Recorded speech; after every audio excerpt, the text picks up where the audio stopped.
Erev Tov u'Mevorach, Birshut Moray Verabotai. Donc, la paracha de la semaine, Behar Bechukotai. Parashat Behar Bechukotai, on va essayer de tirer ce soir un enseignement qui est une fondation dans la Avodat Hashem.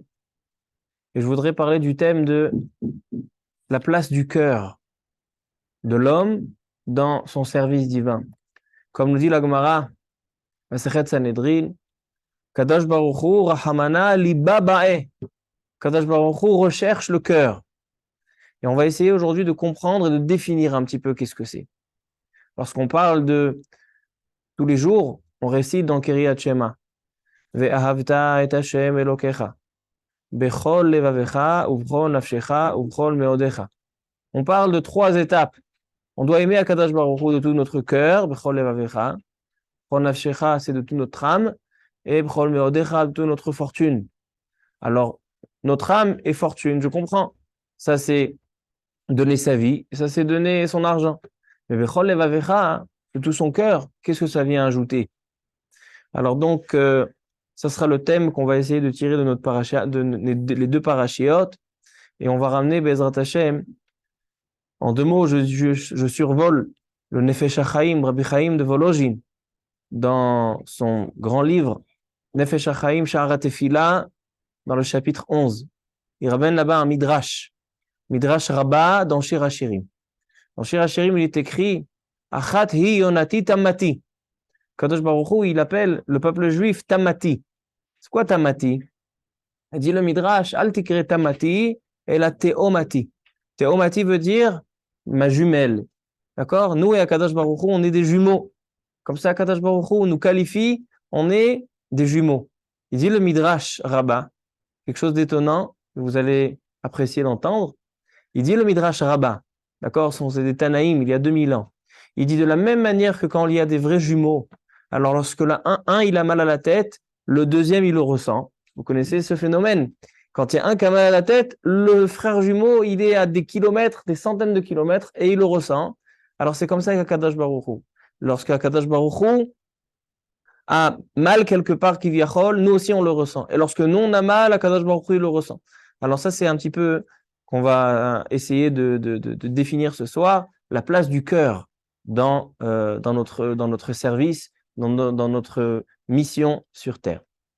Donc, Parashat Hashavua Behar Bechukotai, très étonnant, la Parashat Behar, elle contient qu'un chapitre. D'accord? Je ne connais pas encore une autre parashia, parashat dans la Torah, qui a qu'un chapitre.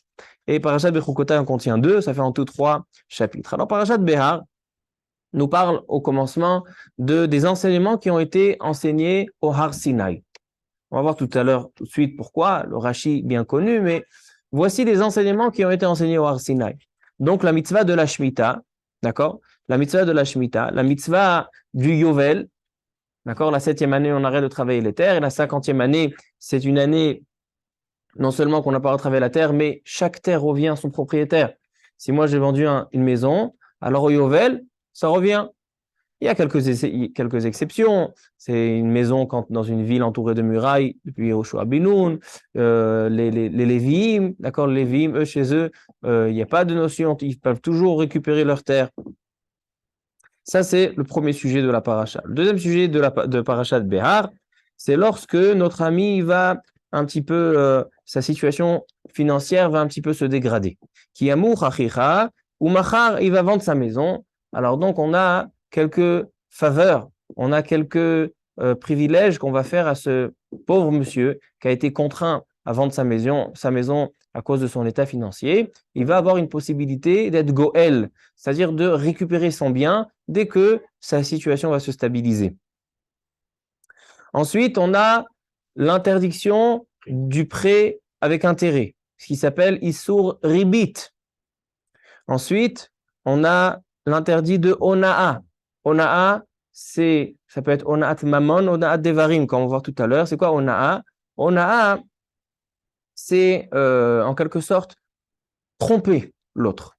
Lorsqu'on trompe quelqu'un ou lorsqu'on profite de sa situation pour pouvoir l'exploiter, ça peut être, on rentre dans l'interdit de Ona'a. Un petit exemple que la Gemara dans ma Sechet Baba Metzia page 58, la Gemara nous dit, qu'est-ce que c'est Ona'at Devarim? Si quelqu'un, il a fait Teshuvah. Avant, il n'était pas Shomer Shabbat. Avant, il n'était pas dans le droit chemin. Il faisait des bêtises. Et maintenant, il a décidé de prendre le droit chemin. D'accord? Il a passé 40 ans de sa vie, il a perdu 40 ans de sa vie, et maintenant il dit, ça y est, je vais au Beth Midrash et j'étudie.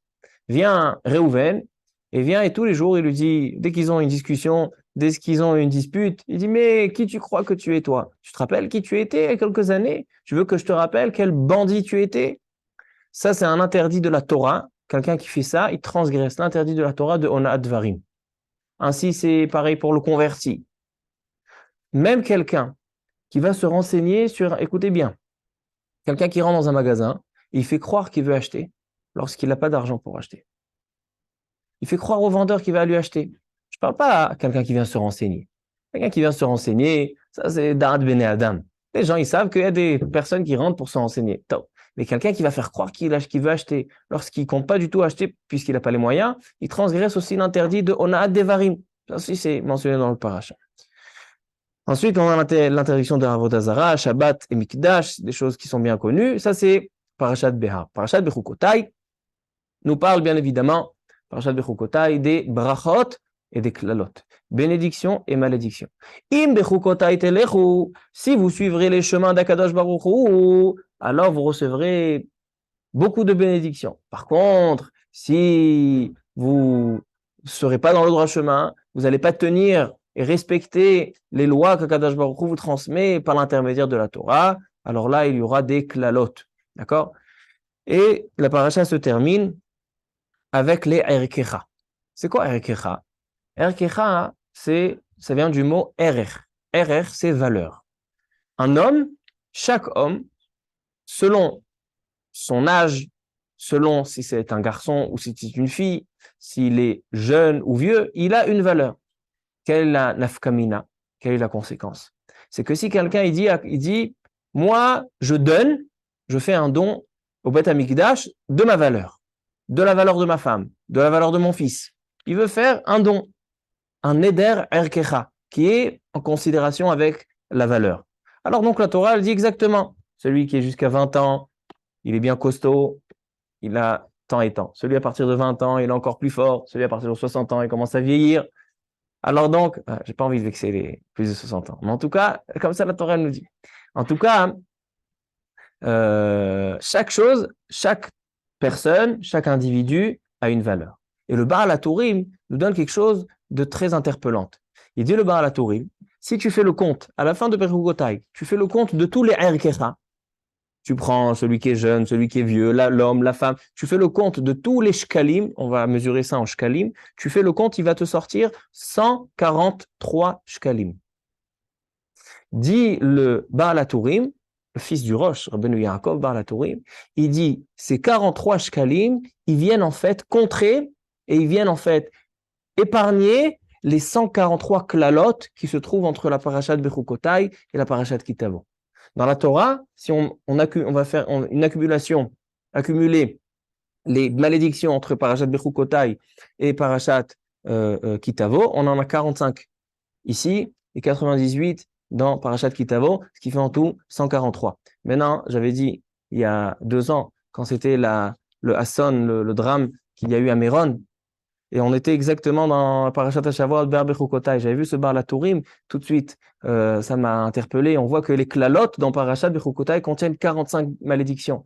Et c'est exactement le chiffre des personnes qui ont perdu la vie à Méron. Bon, ça c'est entre parenthèses. En tout cas, voici les sujets. Donc on voit des sujets très divers dans ces 2 parashiyot. Alors bien évidemment, il va falloir comprendre pourquoi la Torah a placé tellement de mitzvot, a priori, qui n'ont rien à voir l'une avec l'autre. Et deuxièmement, une question qui est vraiment très, très essentielle lorsqu'on s'apprête à étudier cette paracha, c'est comment se fait-il que cette paracha se trouve à la fin de Chumash Vayikra? Vous savez qu'avec ces 2 parashiyot, on clôture le livre de Vayikra. La semaine prochaine, Bezrat Hashem, on commencera le nouveau livre de Bamidbar. Le Chumash Vayikra nous parle de Torah Kohanim. C'est quoi Torah Kohanim? Ce sont les lois concernant les Kohanim dans leur service divin au Beth Amikdash. Comment on fait le Korban Ola, comment on fait le korban hatat, comment on fait le korban hacham, comment on fait la menorah, comment on fait Torah de Kohanim. C'est un livre qui concerne les Kohanim. Or, tous les mitzvot mentionnés dans cette paracha, ça n'a rien à voir avec les Kohanim. À partir de la Shemitah, passant par le Ribit, la Ona'a, les brachot et les klalot, sont des lois qui concernent tout le peuple juif. Donc pourquoi cette paracha avec ces mitzvot? Déjà, on ne comprend pas le rapport qu'il y a entre ces mitzvot, mais même le contenu, l'intégralité de ces mitzvot. On ne comprend pas quelle est la place dans notre Chumash Vayikra. Alors, Rabotai, commençons à étudier et poser quelques questions, et après on répondra et on fera le rattachement avec cet enseignement qu'on a dit tout à l'heure, avec les Pirkei Avot, Bezrat Hashem. Baruch atah Adonai Eloheinu melech haolam she'akol nהיה בדברו. Amen.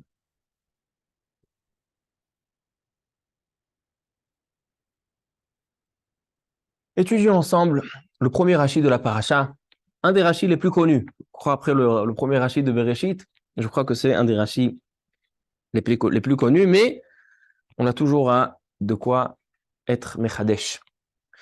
La Torah nous dit dans le premier pasuk de la paracha, Vaidaber Adonai el Moshe behar Sinai lemor. Donc, Kadosh Baruch Hu va enseigner, transmettre la loi de la Shemitah au Har Sinai. Demande Rashi. Ma'inyan Shemitah etzel Har Sinai. Pourquoi tu as besoin de m'enseigner et de dire que la mitzvah de la Shemitah a été enseignée au mont Sinaï? Quel rapport y a-t-il entre la Shemitah, donc l'année shabbatique où on ne travaille pas la terre, et le Har Sinaï? Vahalo kol ha-mitzvot ne'emru mi-Sinaï. Demande Rashi, toute la Torah a été transmise par Moshe à Kadosh Baruch Hu, à Moshe Rabbeinu, peuple juif, au Har Sinaï. Et là, alors quoi? Alors qu'est-ce que ça vient te dire que la Shemitah elle est Har Sinaï? Si toutes les mitzvot sont Har Sinaï, ma chidouche. Et là, ma Shemitah ne'emru klaloteha uprateha vedigdukeha mi-Sinaï. Af kulam ne'emru klalotehem vedigdukehem mi-Sinaï.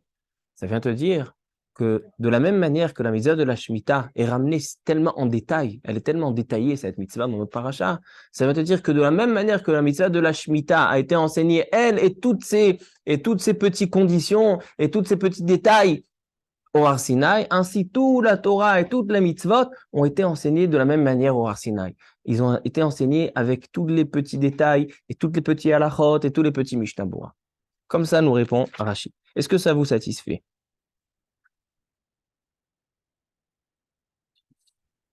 Moi, non. Pourquoi?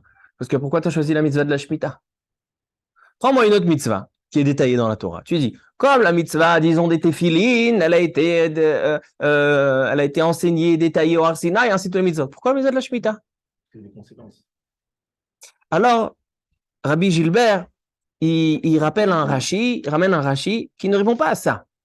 Rashi ramène l'importance de la mitzvah de la Shemitah. Regardez, ça c'était le premier Rashi de la paracha. Maintenant, regardez le dernier Rashi de Parashat Behar.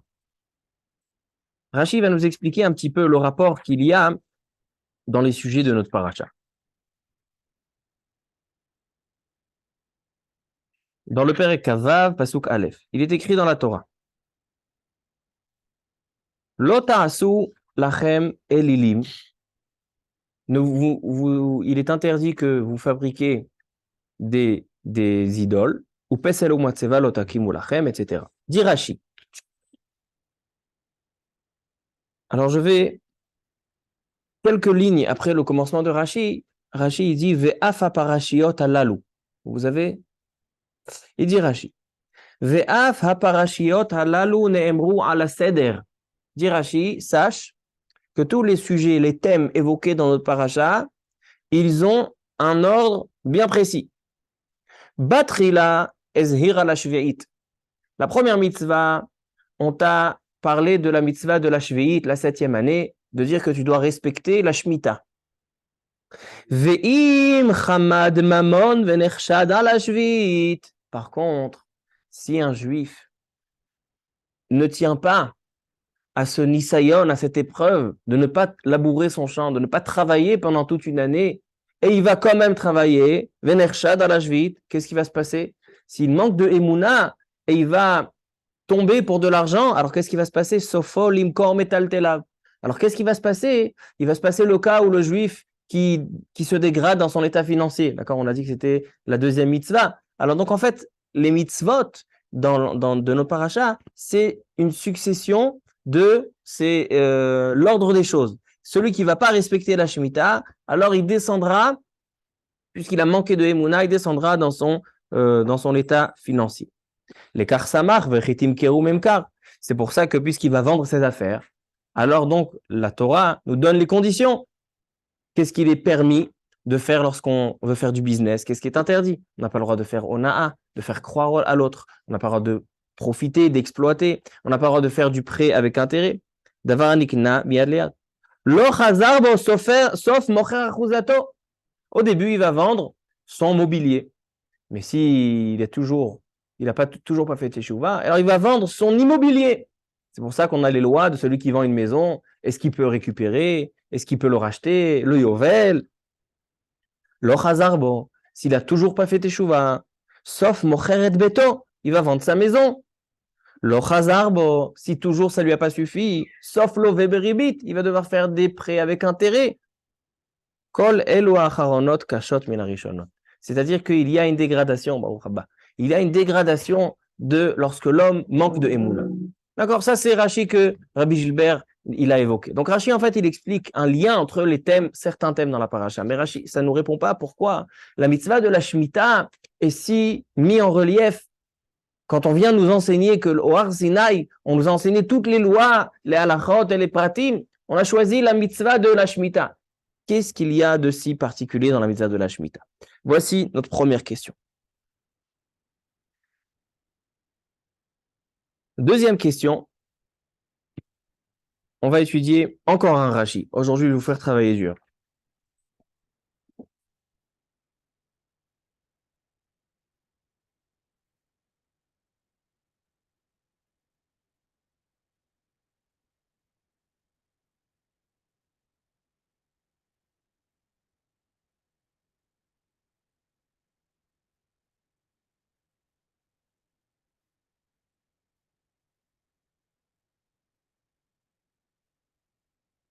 Regardez Perek Kafhe, Pasuk Lamed Vav.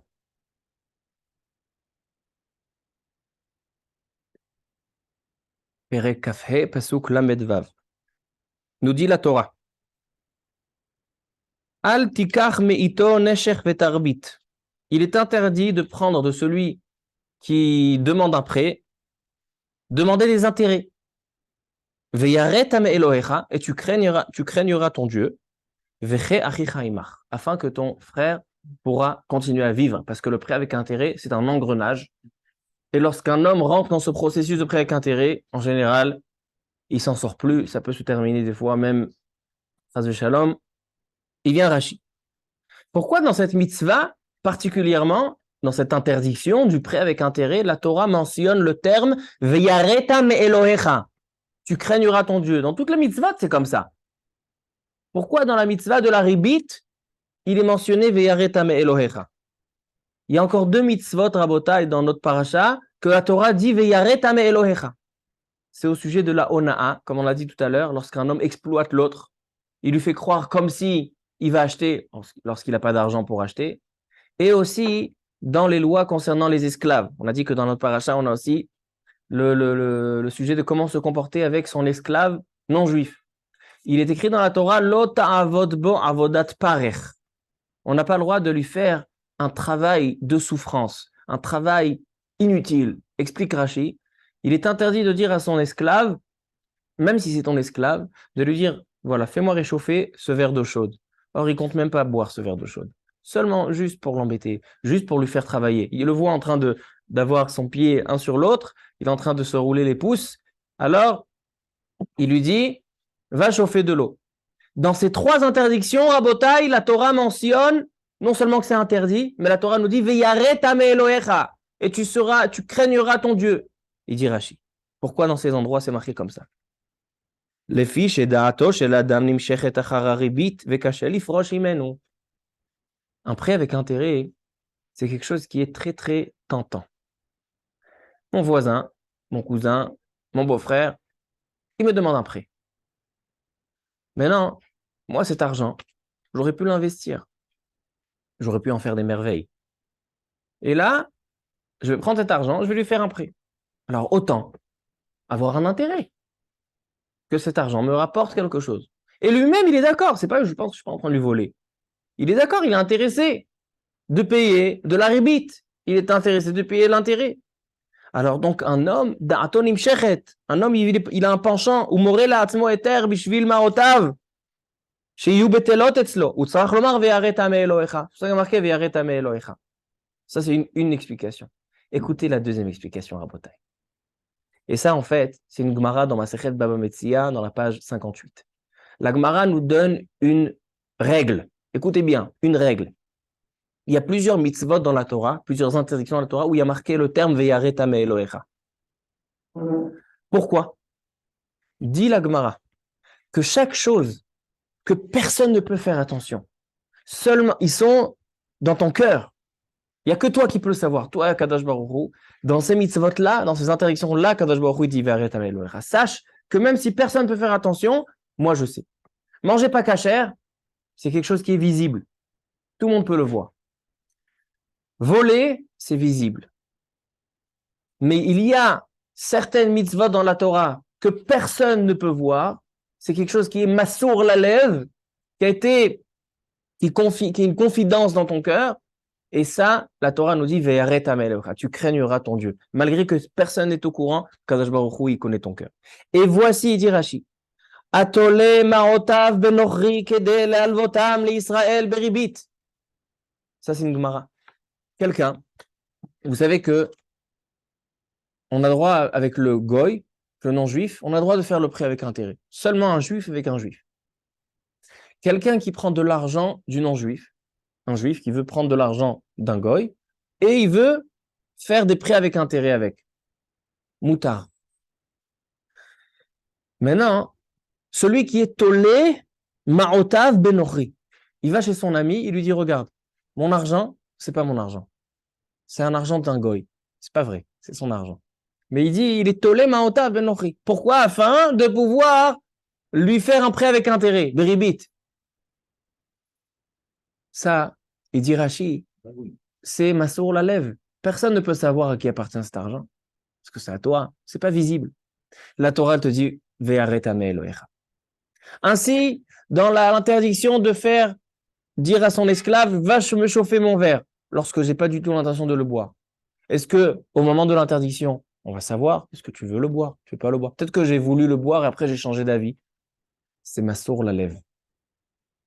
Ainsi, Rabotai la Ona'a, je viens acheter quelque chose. Je dis, combien ça coûte ça, etc. Il lui fait comprendre comme s'il veut acheter. Or, moi, j'ai pas du tout l'intention d'acheter parce que j'ai pas d'argent.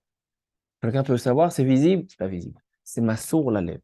Et chaque mitzvah, dit la Gemara Masechet Baba Metzia, gardez ça en tant que règle dans toutes les mitzvot que vous avez retrouvées. Lorsque vous avez retrouvé le terme Ve'areta me'Elohecha ani Hashem, tu craigneras ton Dieu, sachez que c'est une mitzvah qui n'est pas visible, une avera qui n'est pas visible, qu'elle est seulement entre vous et Akadosh Baruch. Donc on voit en fait Rabotai, on voit ici le niveau du cœur, Massour la lève. D'accord? C'est le thème qu'on a dit qu'on va essayer de développer. Encore deux questions Rabotai, après on explique la paracha. Au début de la paracha de Bechukotai, premier pasuk, la Torah nous dit la chose suivante. Im Bechukotai telechu, vet mitzvotai tishmeru, va'asitem otam, venatati gishmechem be'itam, venatna haaretz yevula, ve'etz hasadeh iten piryo. Si vous voulez les bénédictions, si vous voulez la parnassa, vous voulez des pluies, vous voulez des fruits qui vont pousser dans votre plantation, alors nous dit le pasuk, trois conditions. Bechukotai telechu, vous devrez suivre mes lois.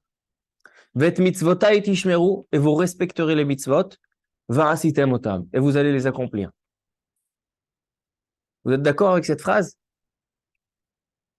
Demande les Mefarshim. Rashi, le Sforno, Rabbeinu Ovadia Sforno. Ces trois conditions, c'est les mêmes. Bechukotai telechu, vous suivrez mes lois. Vet mitzvotai tishmeru, vous respecterez les mitzvot. Va'asitem otam, et vous allez les accomplir. Trois choses, la même chose. Il suffit de respecter les mitzvot. Donc Rashi, aussi un Rashi, un des plus célèbres dans toute la Torah. Rashi, dans le premier Rashi, il dit Yachol zeu kiyum mitzvot. C'est quoi bechukotai telechu? C'est d'accomplir les mitzvot. Valo kshehu omer vet mitzvotai tishmeru arek kiyum mitzvot amour. Mais non, ça peut pas être les mitzvot puisque les mitzvot sont déjà mentionnés dans la deuxième étape dans le pasuk.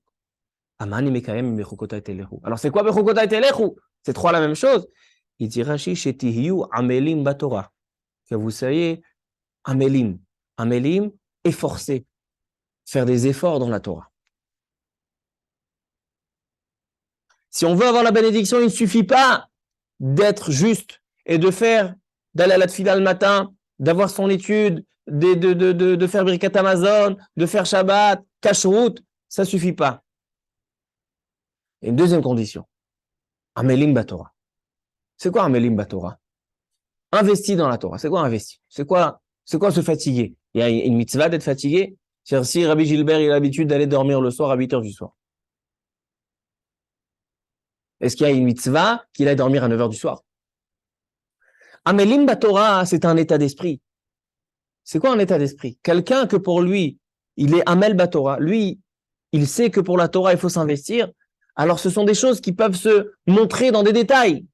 Il arrive au Beth Midrash, il n'y a pas de café.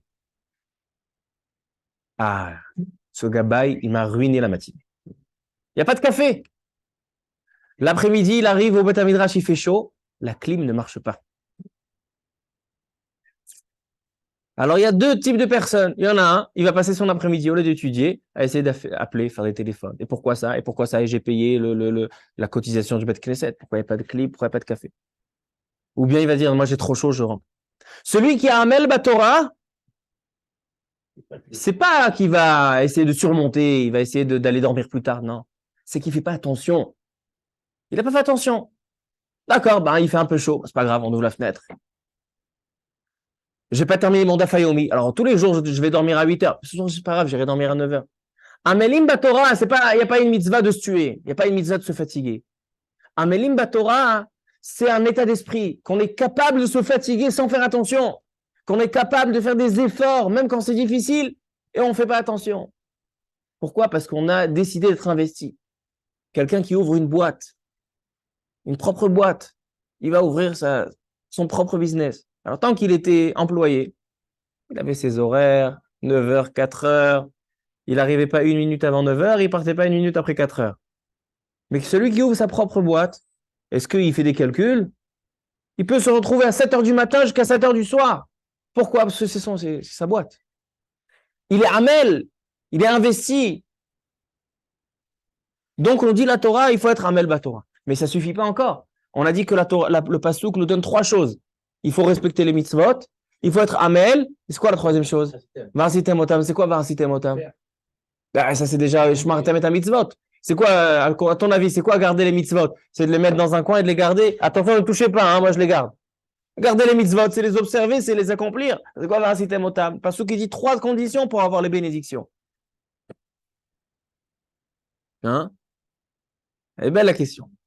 Il dit le Sforno. Il dit Rabbeinu, on va dire Sforno.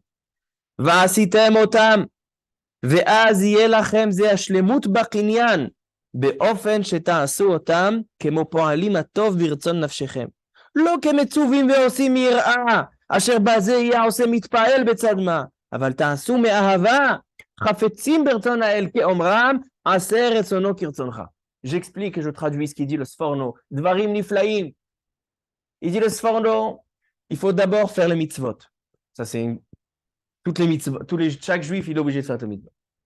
Mais si tu veux avoir les bénédictions, il faut être aussi Amel Batorah, comme dit Rashi. Il faut aussi être investi, que c'est mon business, c'est pas je fais. Et il y a une troisième condition. C'est quoi la troisième condition? Il dit le Sforno. Il dit c'est qu'un homme arrive à faire les mitzvot, non pas seulement par obligation et crainte, mais par les faire par amour et volonté, comme nous dit la Mishnah dans Pirkei Avot, dans le deuxième chapitre, Mishnah Dalet, Aseh retzoncha, Aseh retzono kirtzoncha. Tu feras sa volonté comme ta volonté. Donc, Rabotai, pour avoir une bechukotai telech ou avoir la bracha, il faut ces trois conditions. Arriver aussi à ce degré de faire les mitzvot parce que moi je veux, aseret sono kirtzoncha, parce que je suis intéressé, je le fais par amour, je le fais pas parce que je suis obligé. Ah, ce matin aussi, il faut se lever pour aller faire la tfila. Ah, aujourd'hui aussi, el dafayomi, aujourd'hui aussi, el shiur. Non, je le fais parce que je suis intéressé, parce que j'aime ce que je fais, j'aime Akadosh Baruch Hu. Voici les trois conditions pour avoir la bracha. Donc, Rabotai, ici, on retrouve encore une fois le Yesod qu'on a vu tout à l'heure. On retrouve l'investissement du cœur. Akadosh Baruch Hu, on voit dans cette paracha, dans ces deux parachiotes, il attend de nous le cœur. Et c'est ça ce qu'on va, dans le temps qui nous reste, essayer d'expliquer cette notion de Rahamana li babae. Akadosh Baruch Hu recherche le cœur.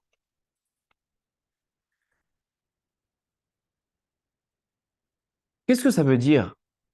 Ase retzono kirtzoncha. Comme ça dit la Mishnah dans Pirkei Avot. Fais sa volonté comme ta volonté. Quelle est la notion de faire les mitzvot par amour et non pas seulement par crainte? Ça veut dire seulement, j'ai peur d'Akadosh Baruch Hu. Akadosh Baruch Hu, c'est un roi sur tout le monde. Il punit celui qui ne fait pas les mitzvot. Ça, c'est par crainte. Et par amour, c'est parce que j'aime Akadosh Baruch Hu. Qu'est-ce que c'est aimer Akadosh Baruch Hu? Je vous donne un exemple. Moi, j'ai un très bon ami, très bon copain. Maintenant, il organise une fête. Je ne peux pas venir. Mais je vais faire un effort. Pourquoi? Parce que je l'aime. Je vais à cette simcha. Je vais à cet événement. Est-ce que je suis venu par crainte ou par amour? A priori, par amour. Pourquoi? Parce que je l'aime. Mais c'est pas du tout ça. Je suis pas allé, pas parce que je l'aime. Je suis pas allé parce que j'ai peur qu'il se vexe, parce que je l'aime. Puisque je l'aime, pas envie qu'il se vexe. Et j'ai peur qu'il se... Donc même par amour, c'est par crainte. Parce que si j'avais pas peur qu'il se vexe, je serais allé? Non. Alors qu'est-ce que c'est? Quelle est la définition de faire les mitzvot par amour ou par crainte? Je pense qu'il y a une très très belle définition. On peut dire comme ça. Un homme qui aime l'autre, qui aime son prochain, un mari qui aime sa femme, lorsqu'il va lui faire du bien, lorsqu'il va essayer de réconforter sa femme, alors il y a deux états d'esprit. Il y a un état d'esprit de dire, j'ai envie qu'elle soit épanouie, j'ai envie qu'elle soit contente, donc je vais lui acheter un cadeau. Ça, c'est quelqu'un qui fait par crainte. Parce qu'il a peur qu'elle soit pas épanouie, il a peur qu'elle soit pas bien, donc il fait un cadeau à sa femme. Mais il y a quelqu'un que pour lui, le bien-être de sa femme, c'est son bien-être.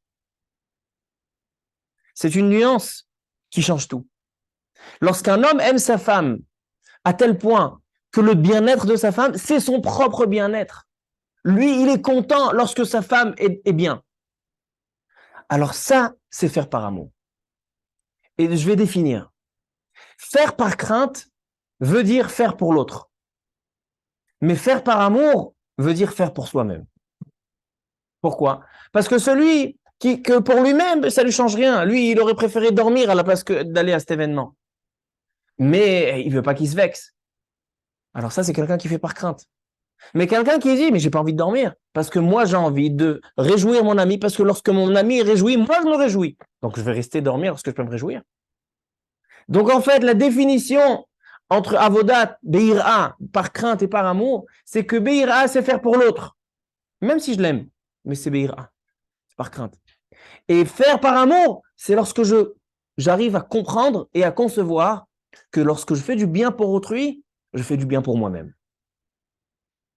Maintenant, Rabotai, dans la Avodat Hashem, c'est comme ça que ça se passe. Akadosh Baruch Hu, c'est quoi? Aseh retzono kirtzoncha. Fais sa volonté comme ta volonté. Qu'est-ce que ça veut dire? Ça veut dire, Rabotai, qu'un homme doit arriver à une dimension dans sa Avodat Hashem, que ce qu'il veut, c'est ce qu'Akadosh Baruch Hu veut. C'est de comprendre que lorsqu'Akadosh Baruch Hu désire, Akadosh Baruch Hu a décidé que les mitzvot, c'est comme ça, les avodah comme ça, alors pour moi aussi, c'est ce que je veux. C'est ça la force de Avodat Hashem et Ahava. Et maintenant, on peut comprendre Kiryat Shema. Ve'ahavta et Hashem Elokecha. Bechol levavecha. V'chol nafshecha. V'chol meodecha. Meodecha, c'est l'argent. Nafshecha, c'est même si on te dit, on te tue, tu donnes ta vie. et aussi avec tout ton cœur. Mais je comprends pas, mon cœur, il fait partie de ma vie. Un homme, il peut donner sa vie pour l'autre. Mais donner son cœur veut dire quoi? C'est quoi, Becholev avec Hakadosh Baruch Hu? Il dit, je sais que tu es capable de te sacrifier pour moi, mais ça ne veut toujours pas dire que ce que tu fais, tu l'as fait pour toi-même. Tu l'as fait pour moi. Moi, je veux, Hakadosh Baruch Hu, il dit, je veux que toi-même, tu désires cette chose-là.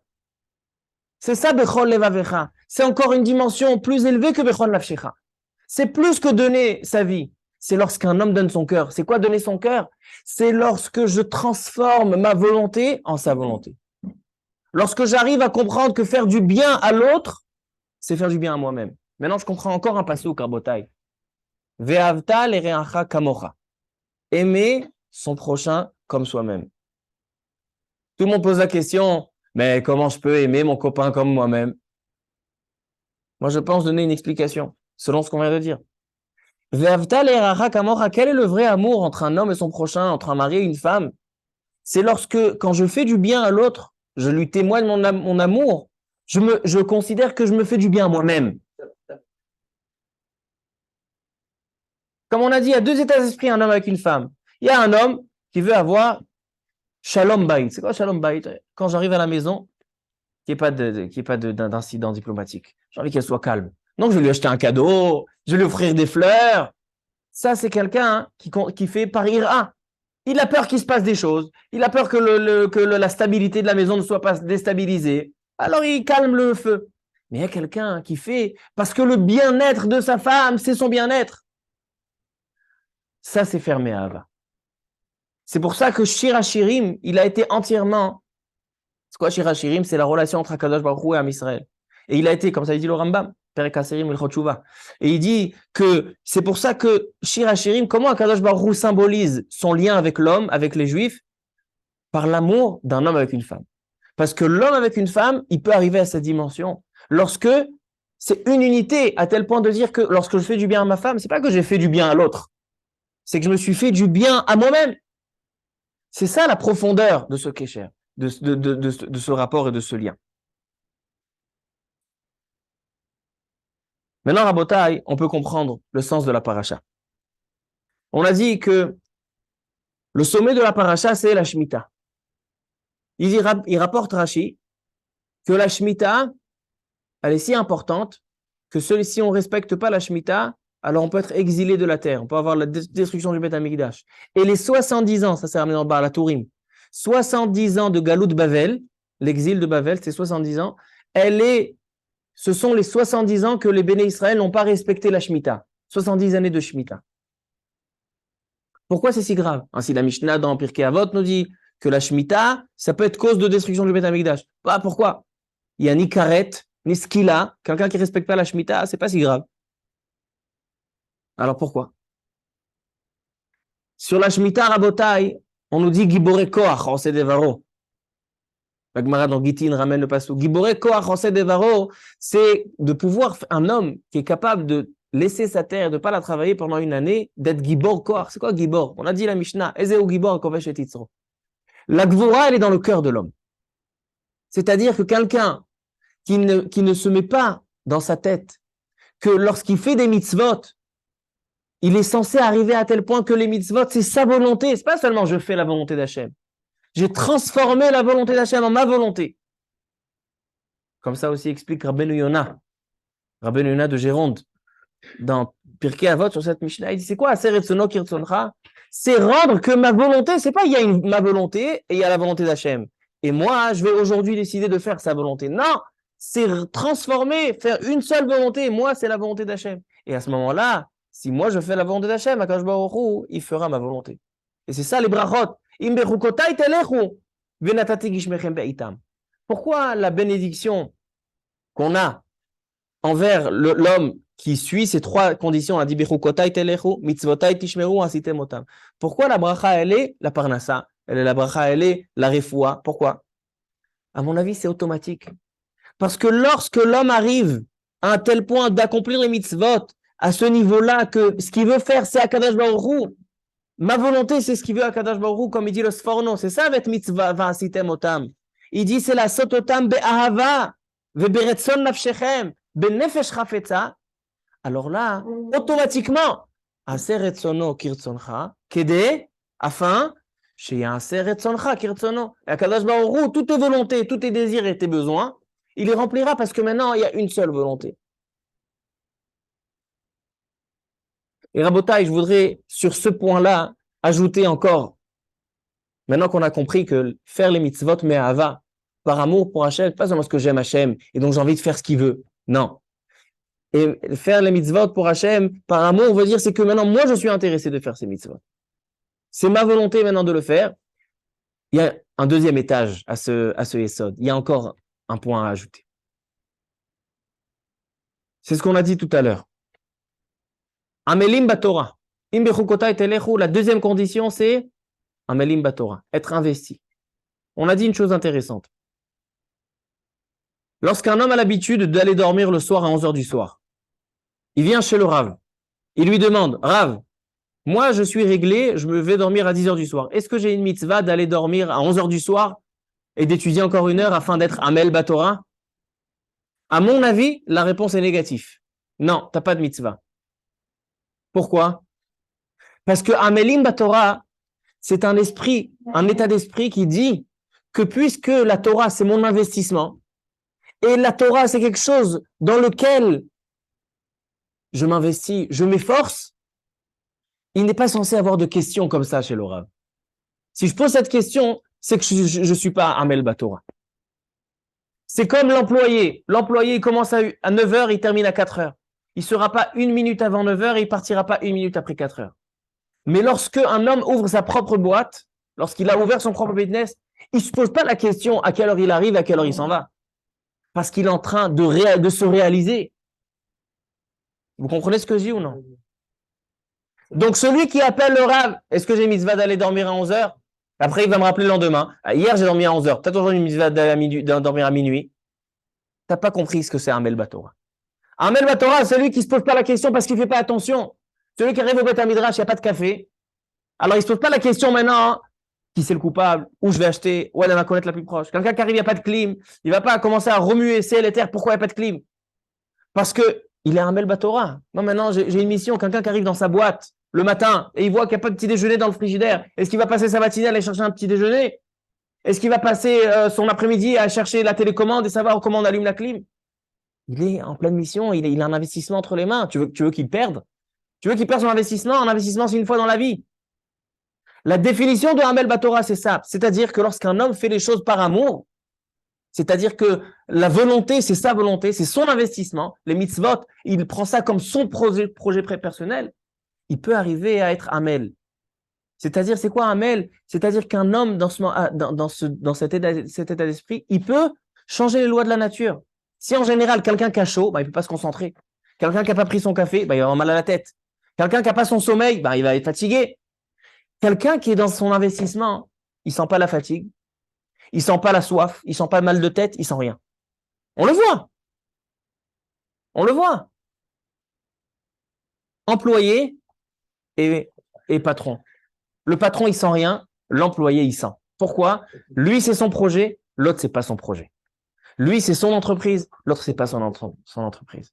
C'est-à-dire que lorsqu'on fait les choses parce qu'on se sent concerné par la chose, alors là, on peut changer les lois de la nature. C'est pour ça, Rabotai, im bechukotai telechu, vet mitzvotai tishmeru, v'asitem otam, venatati gishmechem beitam. La nature sera soumise à vous. Pourquoi? Parce que vous-même, vous avez pris une entreprise qui change les lois de la nature. Alors vous aussi, on a un projet en commun. Et donc la nature se soumet à ce projet-là. C'est pour ça qu'on a toutes ces bénédictions qui sont en rapport avec ces bechukotai. Parce que ces trois conditions de bechukotai, c'est pas seulement faire les mitzvot. On a ajouté encore deux choses. La première chose, c'est de le faire parce que c'est mon projet. Et la deuxième chose, c'est que lorsque c'est ton projet, tu vas changer les lois de la nature. C'est deux yesodot. C'est ça les deux yesodot que je voulais transmettre ce soir. On peut comprendre à Botaï aussi, selon ça, l'importance de la Shemitah. On a dit la Shemitah, elle peut se faire seulement pour quelqu'un qui identifie avec la chose. Seulement quelqu'un, peut-être mévater. On a dit le Shem Shmuel, il le dit. Toutes les mitzvahs dans la Torah, ils sont momentanés. Même celui qui va donner sa vie, disons voilà, Hanania, Mishaël et Azaria. Nebuchadnezzar, il veut les jeter dans la fournaise. Faites Avodah Zarah. Il dit non, On donne notre vie. Combien de temps ça dure de donner sa vie? Une seconde. Il faut sauter dans le four. Les mitzvot les plus difficiles, c'est pas si long, pas si long. Mais la mitzvah de la Shemitah, imaginez-vous, c'est une année, on ne travaille pas la terre. Après, la terre, elle est complètement abîmée. Il faut compter sur la bracha, vetzivit et birrati. C'est une mitzvah qui est longue, une mitzvah qui est vraiment donnée de soi. Si quelqu'un n'arrive pas à ce degré d'investissement, de cœur, il met pas son cœur dans cette mitzvah, hein, il peut pas accomplir cette mitzvah. C'est pour ça que la galoute, l'exil, elle est en rapport avec la Shemitah. Pourquoi la Shemitah, elle est si grave? Parce que la Shemitah, elle exprime le rapport et l'investissement qu'on apporte aux mitzvot. Et lorsqu'un homme ne respecte pas la Shemitah, montre qu'en fait, les mitzvot, s'il les accomplit, il les accomplit pour la volonté d'Hachem et non pas pour sa volonté. Maintenant, Kadosh Baruch Hu, lorsqu'il a le Bet Hamikdash et il a la Shekhinah, où il réside, Veshachanti Betocham, c'est où? C'est dans le cœur de l'homme. Bilvavi Mishkan Evne. C'est quoi le cœur de l'homme? Pourquoi Kadosh Baruch Hu réside dans le cœur et pas dans le cerveau?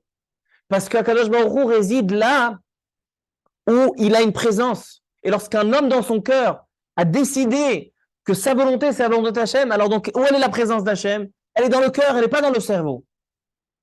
Alors donc, lorsqu'un homme ne respecte pas la Shemitah, c'est-à-dire que son cœur n'a pas laissé place à Hachem, ses actions peut-être, sa pensée peut-être, mais son cœur, il n'a pas donné à Hachem, il n'y a pas de présence divine. S'il n'y a pas de présence divine, il n'y a pas d'Ashrat Hashrina, donc il y a la galoute. Sur la mitzvah de la Shemitah se joue tout le inyan. Ainsi, les autres mitzvot qu'on a vus dans la paracha, Ona'a, Isur Ona'a Devarim, Ribit, ne pas faire travailler l'esclave à Avodat Parer. Dans ces trois mitzvot, il est écrit Veyaret Ame Elohecha. Pourquoi? Dit la Gemara Baba Metzia Nunchet Perek Hazeu Nesher. Dit la Gemara, chaque mitzvah qui a marqué Veyaret Ame Elohecha, c'est Davar Amasour la lève. Quoi Davar Amasour la lève? Personne ne peut le savoir, seulement moi. Mais alors? Ah, si je suis un bandit, je suis un bandit. Pourquoi la Torah a besoin de te dire Veyaret Ame Elohecha? La réponse, elle est que lorsqu'il y a seulement le cœur qui joue, alors là, tout se joue.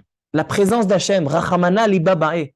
Kadosh Baruch Hu recherche le cœur, c'est-à-dire que là où personne n'est au courant, mais il y a seulement ton cœur et à Kadosh Baruch Hu. Alors là, tu vas prouver, est-ce que ton cœur est engagé? Est-ce que ta volonté, c'est sa volonté? Ou bien non? Il y a encore un petit essod, mais je pense que ça suffit. Alors donc, Rabotai, rappelez-vous, on a tiré de Parashat Behar Bechukotai deux enseignements qui sont très, très essentiels dans l'Avodat Hashem, dans le service d'Akadosh Baruch Hu. Quelle est la définition de Avodat Hashem mitor ahava? Il dit le Rambam, un homme ne doit pas se suffire de faire les mitzvot seulement par crainte, il faut les faire par amour. Qu'est-ce que c'est les faire par amour? On a dit que des fois on aime quelqu'un, mais on va pas lui faire du mal parce qu'on a peur de la relation avec lui. Donc même un homme avec une femme qui aime sa femme, lorsqu'il fait pour l'autre et pas pour lui-même, c'est meira. Alors qu'est-ce que c'est avoda me'ava? C'est lorsque je fais du bien à l'autre, ve'avta le'reacha kamocha. C'est quoi ve'avta le'reacha kamocha? C'est pas aimer l'autre comme soi-même, c'est que lorsque je fais du bien à l'autre, je ressens que je fais du bien à moi-même. Ve'avta le'reacha kamocha. Lorsque j'aime et je fais des cadeaux à ma femme, je ressens que moi, j'ai kiffé, moi, j'ai profité. Je me suis fait un cadeau, exactement. Ça, c'est le degré de Avodat Hashem Mitoch Ahava. Et deuxième étape qu'on a vue, c'est que ces choses-là, ça peut changer les lois de la nature. Un homme, il a sa nature, il doit dormir, il doit manger dans une certaine mesure, une certaine quantité. Mais lorsqu'un homme devient Hamel, c'est-à-dire que lorsque l'homme prend à cœur, c'est quoi prendre à cœur? C'est que maintenant, c'est mon projet. La Torah et les mitzvot, c'est mon projet. Il trouve des forces surnaturelles. Il peut dormir moins, il peut manger moins, dans toutes les conditions, il continuera à étudier, il continuera à faire les mitzvot. Il ne faut pas demander à appeler le Rav le soir, est-ce que je vais dormir ce soir 1 heure plus tard? Ce n'est pas le concept. Ça, c'est la totsa, ça, c'est la conséquence. Le concept, il est l'état d'esprit. Est-ce que je considère la Torah comme un projet? C'est ça la définition de Rachamana Libabai. Baruch Adonai Le'olam. Amen ve Amen.